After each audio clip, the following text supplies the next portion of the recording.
اما بعد فاعوذ باللہ من الشیطان الرجیم بسم اللہ الرحمن الرحیم۔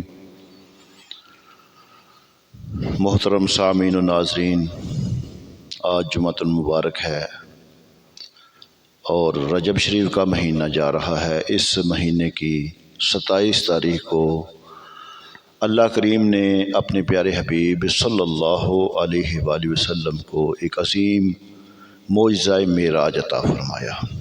تو انشاءاللہ تعالی جمعۃ المبارک خطبے میں واقعہ معراج بیان کیا جائے گا۔ تو یہ ساتھ دورہ قرآن بھی چل رہا ہے اور انشاءاللہ جو بھی اہم موضوعات ہیں وہ بھی ساتھ چلتے جائیں گے۔ تو سورہ انعام آیت نمبر 126 سے آغاز کر رہے ہیں۔ اللہ سبحانہ و تعالی نے ارشاد فرمایا وَهَذَا صِرَاطُ رَبِّكَ مُسْتَقِیمًا، اور یہ تمہارے رب کی سیدھی راہ ہے۔ قَدْ فَصَّلْنَا الْآيَاتِ لِقَوْمٍ يَذَّكَّرُونَ، فرمایا بے شک ہم نے نصیحت ماننے والوں کے لیے تفصیل سے آیتیں بیان کر دیں۔ یعنی قرآن کریم یا حضور صلی اللہ علیہ وآلہ وسلم کی تعلیم وہ راستہ ہے جو بلا تکلف رب تعالیٰ تک پہنچا دیتا ہے۔ جیسے سیدھا راستہ منزل مقصود تک پہنچاتا ہے، اس لیے اسے شریعت کہتے ہیں، یعنی وسیع اور سیدھا راستہ جس پر ہر شخص آسانی سے چل سکے۔ طریقت بھی رب تعالیٰ کا راستہ ہے، مگر وہ ایسا تنگ اور پیچ دار ہے جس پر صرف واقف آدمی ہی چل سکتا ہے۔ لَهُمْ دَارُ السَّلَامِ عِنْدَ رَبِّهِمْ وَوَلِيُّهُمْ بِمَا كَانُوا يَعْمَلُونَ، ان کے لیے ان کے اعمال کے بدلے میں ان کے رب کے حضور سلامتی کا گھر ہے اور وہ ان کا مددگار ہے۔ فرمایا وَيَوْمَ يَحْشُرُهُمْ جَمِيعًا، اور یاد کرو وہ دن جب وہ ان سب کو اٹھائے گا۔ یا معشر الجن قد استکثرتم من الانس، اور فرمائے گا اے جنوں کے گروہ تم نے بہت سے لوگوں کو اپنا تابع بنا لیا۔ وَقَالَ أَوْلِيَاؤُهُمْ مِنَ الْإِنسِ رَبَّنَا اسْتَمْتَعَ بَعْضُنَا بِبَعْضٍ، اور انسانوں میں سے جو ان کے دوست ہوں گے وہ کہیں گے اے ہمارے رب ہم نے ایک دوسرے سے فائدہ اٹھایا۔ وَبَلَغْنَا أَجَلَنَا الَّذِينَ أَجَّلْتَ لَنَا، اور ہم اپنی اسی مدت کو پہنچ گئے جو تو نے ہمارے لیے مقرر فرمائی تھی۔ قال النار مثواکم خالدین فیہا الا ما شاء اللہ، اللہ فرمائے گا آگ تمہارا ٹھکانہ ہے، تم ہمیشہ اس میں رہو گے مگر جسے خدا چاہے۔ ان ربک حکیم علیم، بے شک تمہارا رب حکمت والا علم والا ہے۔ قیامت میں اولاً سب اکٹھے ہوں گے، اس لیے اسے حشر کہتے ہیں۔ بعد میں اچھے بروں کی چھانٹ ہوگی، اس لیے اسے یوم الفصل کہتے ہیں۔ سب کو اٹھانے سے مراد یہ ہے کہ مومن و کافر کو اکٹھا اٹھایا جائے گا، یا انسان و جن کو اکٹھا اٹھایا جائے گا، یا شہید و شقی کو اکٹھا اٹھائے گا۔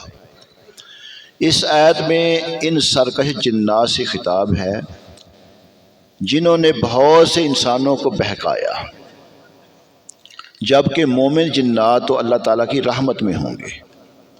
وقال اولیاؤہم من الانس، اور انسانوں میں سے ان کے دوست کہیں گے، انسانوں میں سے جو جنات کے دوست ہوں گے اور دونوں نے ایک دوسرے سے فائدہ اٹھایا ہوگا، اس طرح کے جنات نے انسانوں کو برے راستے دکھائے اور بد عملیوں کو ان کے لیے آسان کیا، اور جنات نے انسانوں سے اس طرح فائدہ اٹھایا کہ انسانوں نے ان کی پوجا کی، ان کے مطیع و فرما بردار بنے۔ وہ حسرت سے کہیں گے اے ہمارے رب ہم نے ایک دوسرے سے فائدہ اٹھایا اور افسوس کہ آج ہم اپنی اس مدت کو پہنچ گئے جو تو نے ہمارے لیے مقرر فرمائی تھی۔ ہائے وقت گزر گیا اور قیامت کا دن آ گیا، اب صرف حسرت و ندامت ہی باقی رہ گئی ہے۔ اللہ تعالیٰ فرشتوں کی زبان ان سے فرمائے گا، آگ تمہارا ٹھکانہ ہے، تم ہمیشہ اس میں رہو گے۔ یہ جو فرمایا الا ماشاء اللہ، مگر جس سے اللہ چاہے، اس استثناء کے دو معنی ہیں، وہ ہمیشہ جہنم میں رہیں گے، لیکن قبر سے حشر تک کے زمانے اور میدان حشر میں حساب کتاب سے لے کر جہنم میں داخل ہونے تک جہنم میں نہ رہیں گے، جتنا اللہ چاہے گا اس حساب سے۔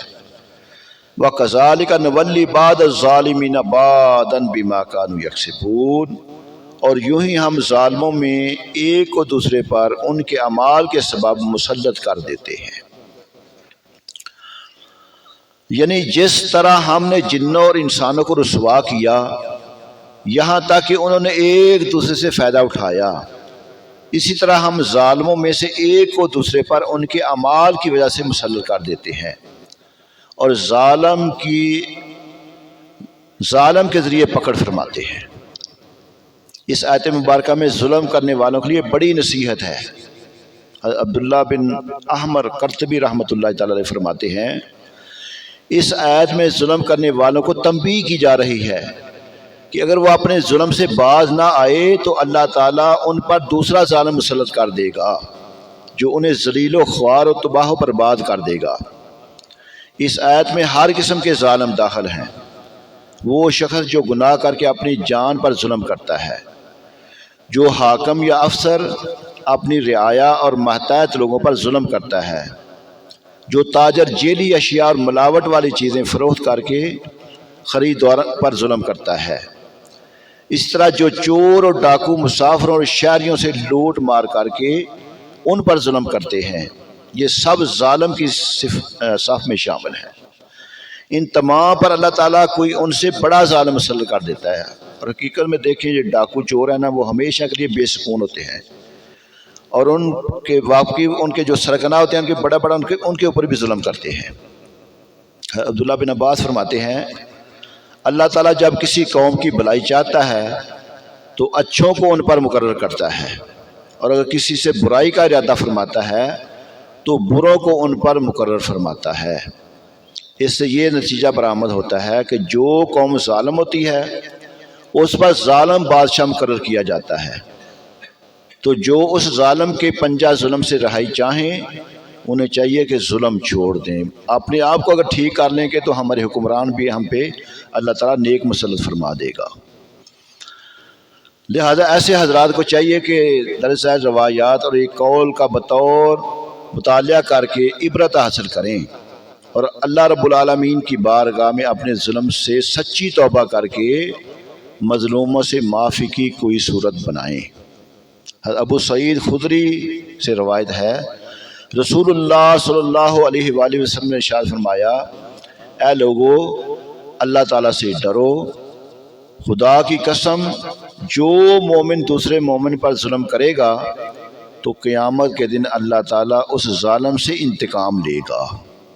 انس رضی اللہ تعالیٰ سے روایت ہے، رسول اکرم صلی اللہ علیہ وآلہ وسلم نے ارشاد فرمایا، جس نے کسی ظالم کی اس کے ظلم پر مدد کی وہ قیامت کے دن اس حال میں آئے گا کہ اس کی پیشانی پر لکھا ہوگا یہ اللہ تعالیٰ کی رحمت سے مایوس ہے۔ استغفر اللہ۔ حضرت علی المرتضیٰ کرم اللہ وجہ کریم سے روایت ہے، سرکار کائنات صلی اللہ علیہ وآلہ وسلم نے ارشاد فرمایا، مظلوم کی بد دعا سے بچو، کیونکہ وہ اللہ تعالیٰ سے اپنا حق مانگتا ہے، اور اللہ تعالیٰ کسی حقدار کو اس کے حق سے منع نہیں کرتا۔ حضرت عبداللہ بن مسعود رضی اللہ تعالیٰ سے روایت ہے، سرکار کائنات صلی اللہ علیہ وآلہ وسلم نے ارشاد فرمایا، جو ظالم کی مدد کرے گا اللہ تعالیٰ اسی ظالم کو اس پر مسلط کر دے گا۔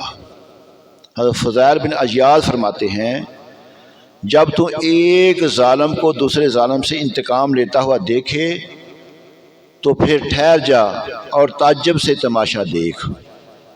یا معاشر الجن والانس الم یاتکم رسول منکم، اے جنوں اور آدمیوں کے گروہ، کیا تمہارے پاس تم میں کے رسول نہ آئے تھے، یقصون علیکم آیاتی، تم پر میری آیتیں پڑھتے، وَيُنذِرُونَكُمْ لِقَاءَ يَوْمِكُمْ هَٰذَا، اور تمہیں یہ دن دیکھنے سے ڈراتے، قَالُوا شَهِدْنَا عَلَىٰ أَنفُسِنَا، کہیں گے ہم نے اپنی جانوں پر گواہی دی، وَغَرَّتْهُمُ الْحَيَاةُ الدُّنْيَا، اور انہیں دنیا کی زندگی نے فریب دیا، وَشَهِدُوا عَلَىٰ أَنفُسِهِمْ أَنَّهُمْ كَانُوا كَافِرِينَ، اور خود اپنی جانوں پر گواہی دیں گے کہ وہ کافر تھے۔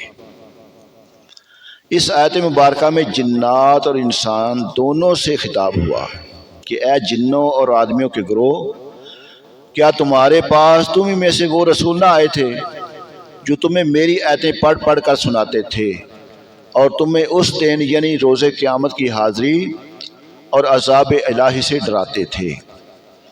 کافر جن اور انسان اقرار کریں گے کہ رسول ان کے پاس تشریف لائے، انہوں نے زبانی پیام دیا پہنچایا، اس دن کے پیش آنے والے حالات کا خوف دلایا، لیکن کافروں نے ان کی تکذیب کی اور ان پر ایمان نہ لائے، انہیں دراصل دنیا کی زندگی نے دھوکے میں ڈال دیا۔ کفار کا یہ اقرار اس وقت ہوگا جب کہ ان کے اعضاء ان کے شرک و کفر کی گواہی ان کے سامنے دے رہے ہوں گے۔ وَشَاهِدُوا عَلَىٰ أَنفُسِهِمْ، وہ خود اپنی جانوں کے خلاف گواہی دیں گے کہ اب قیامت کا دن بہت طویل ہوگا، اس میں حالات بہت مختلف پیش آئیں گے، جب کفار مومنین کے انعام و اکرام اور عزت و منزلت دیکھیں گے تو اپنے کفر و شرک سے انکار کر دیں گے، اور اس خیال سے کہ شاید مکر جانے سے کچھ کام بن جائے، یہ کہیں گے واللہ ربنا ما کننا مشرکین، یعنی خدا کی قسم ہم مشرک نہ تھے۔ اس وقت ان کے منہوں پر مہر لگا دی جائے گی اور ان کے اعضاء ان کے کفر و شرک کی گواہی دیں گے۔ اسی کی نسبت اس آیت میں ارشاد ہوا وَشَاهِدُوا عَلَىٰ أَنفُسِهِمْ أَنَّهُمْ كَانُوا كَافِرِينَ۔ اللہ سبحانہ وتعالی ہمیں قرآن پاک کے احکامات کو سمجھ کر عمل کرنے کی توفیق عطا فرمائے۔